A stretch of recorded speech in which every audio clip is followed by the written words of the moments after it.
Larredondako udal euskaltegi hau titulartasun publikoko eraikina da, eta Sestauko udalak kudeatzen du.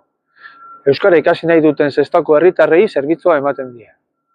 Bada, ikasle horiek eta bertan lan egiten duten pertsonek aurkitzen dutena, erabat hondatuta dagoen eraikina da. Hondatuta dauden zoru eremu ugari daude, altxatutako baldosak.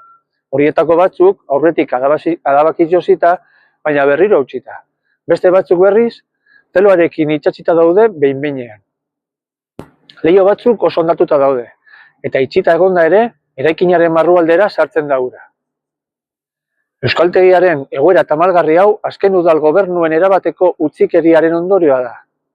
Horregatik, azken osoko bilkura honetan, egoerari buruzko azalpenak eskatu ditugu, eta gabezia horiek guztiak konpontzeko premiazko neurriak hartzea proposatu dugu.